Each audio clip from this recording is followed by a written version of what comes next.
Haleluya, haleluya, shalom blessed people.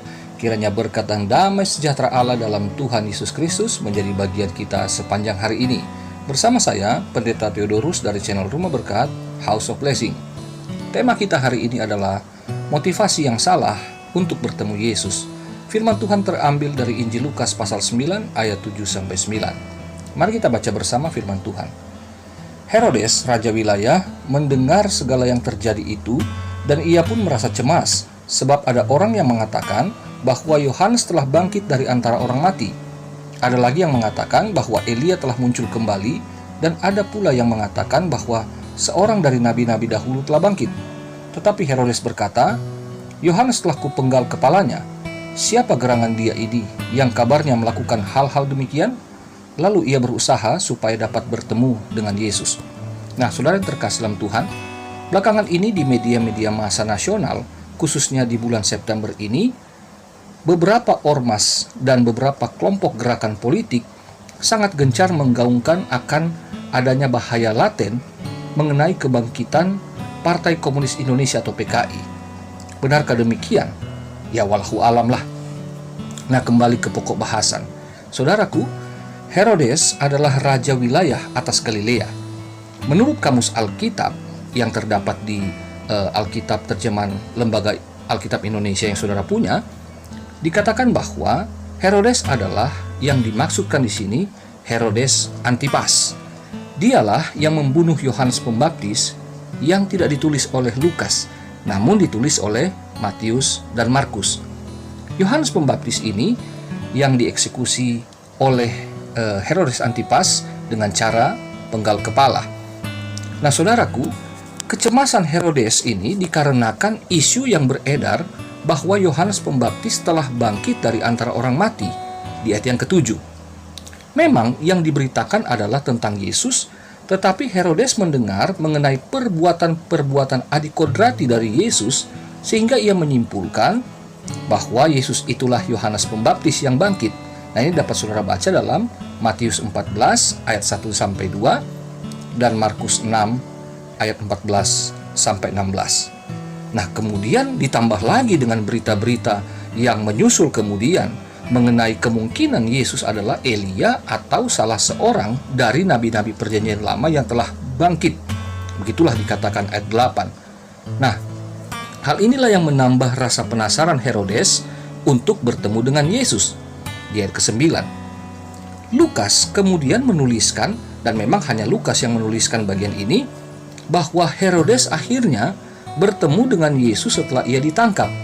Dalam Lukas pasal 23 ayat 8-12. Nah, mari kita beranjak ke Lukas 23 ayat 8-12 ini. Saudaraku, setelah Herodes bertemu dan mengajukan banyak pertanyaan, ia kemudian bersama pasukannya menista dan mengolok-olok Yesus. Ini terdapat di dalam ayat 9 sampai ayat 11.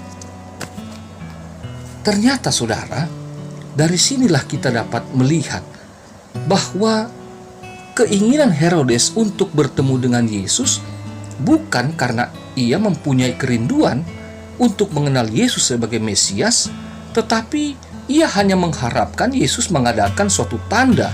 Ya, mungkin yang dimaksudkan di sini adalah mujizat ya. Itu terdapat di ayat yang ke-8. Nah, ketika Yesus tidak menanggapi keinginan Herodes itu, maka Herodes menjadi kecewa sehingga ia menista dan mengolok-olok Yesus. Inilah motivasi yang salah untuk bertemu Yesus, saudara. Motivasi yang salah ini yang dimiliki oleh Herodes menurut saya disebabkan beberapa hal. Yang pertama, Herodes tidak memahami kitab suci sehingga ia tidak bisa membedakan mana Yesus, mana Yohanes Pembaptis. Jadi ia tidak bisa membedakan Yesus dengan Yohanes Pembaptis itu di dalam Matius 14 ayat 1-2 tadi. Nah, saudaraku, Yohanes Pembaptis memang memberitakan tentang Yesus. Ia memberitakan tentang kerajaan Allah yang akan datang. Tetapi Yohanes Pembaptis tidak mendemonstrasikan mujizat atau tanda-tanda ajaib. Sementara Yesus, ia mendemonstrasikan tanda-tanda ajaib. Nah, yang kedua, Herodes senang mendengar khotbah Yohanes Pembaptis, tetapi ia menerima firman Tuhan tidak dengan sepenuh hati. Nah, itu sebabnya hatinya selalu terombang-ambing sehingga ia tidak bisa bertobat dan berkomitmen kepada Tuhan. Ini terdapat dalam Markus pasal 6 ayat 20.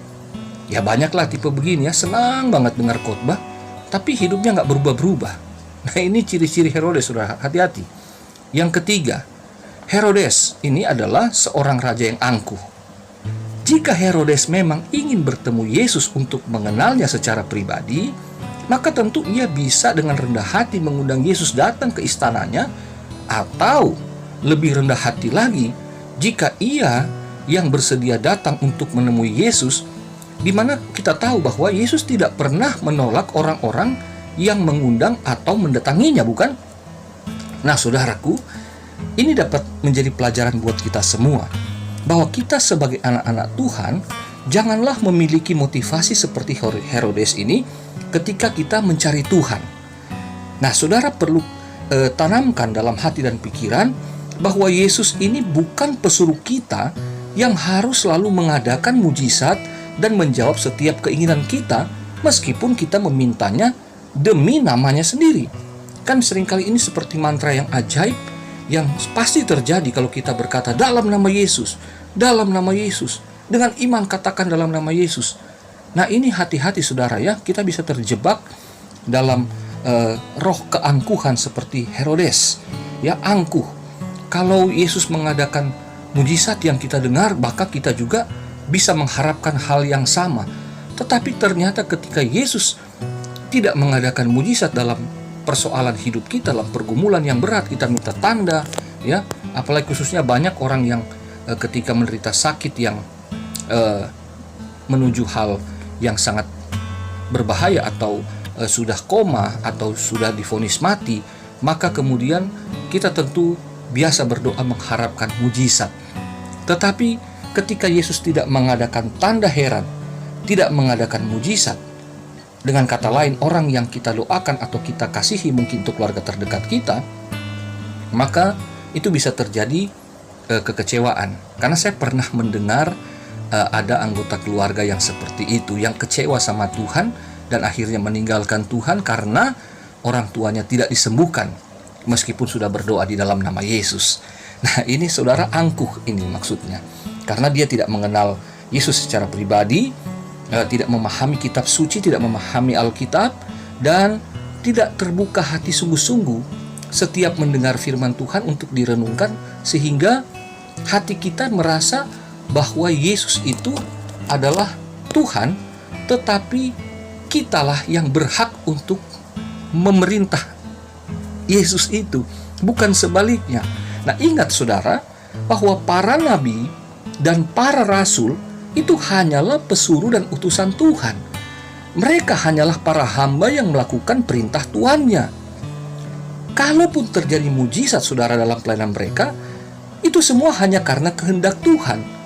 Nah, Yesus tahu motivasi di hati kita ketika kita melayani, kita beribadah, kita melakukan aktivitas berdoa di dalam namanya. Tuhan tahu apa yang harus dia lakukan, tetapi Tuhan mau juga motivasi kita murni ketika kita datang kepada Dia, yang akhirnya semakin kita mengenal Dia, pencarian kita, kerinduan kita untuk bertemu Dia akhirnya menjadi tanpa syarat.